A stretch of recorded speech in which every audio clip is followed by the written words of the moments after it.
চাপা, একটু হাত চালিয়ে কর। বেগুনটা তাড়াতাড়ি দে।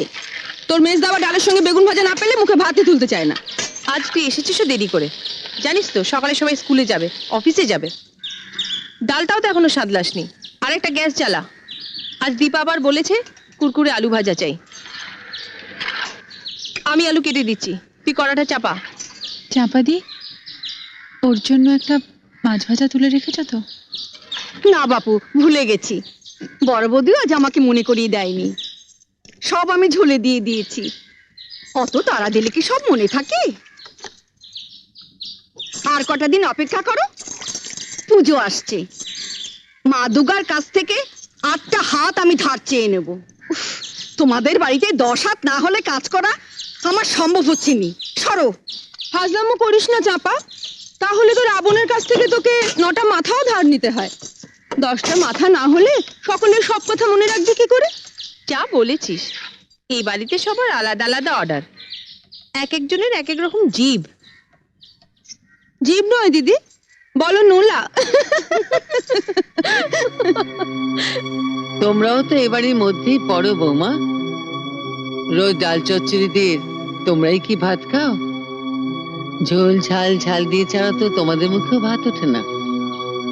আর যাদের নোলা নিয়ে এত তোমরা হাসাহাসি করছো, তারা তোমাদেরই আপনজন।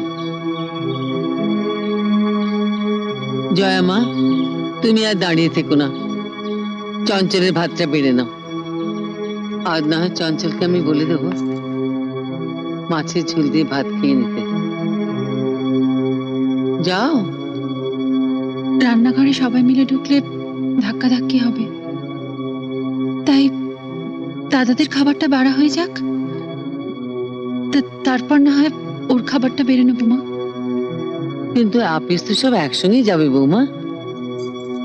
আপনার ছোট বউয়ের জন্য একটা আলাদা রান্নাঘর করে দিন মা, আমাদের সঙ্গে ধাক্কা ধাক্কি তোর কষ্ট হয়। আমি সে কথা বলিনি মেজদি। না তা বলনি, কিন্তু এর চাইতে বড় রান্নাঘর তো রাজা মহারাজাদের বাড়িতে হয় ভাই। ও কথা বলিসনি মেজো, ওর বাপের বাড়ির রান্নাঘর হয়তো সেই রকমই। আমাকে সবসময় বাপের বাড়ির কথা বলে খোঁটা দাও কেন দিদি? গরিব ঘরের মেয়ে বলে?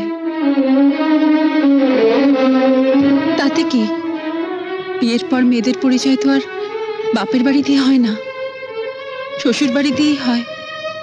আর শ্বশুর বাড়িতে সব বউদেরই সমান অধিকার, তাই না?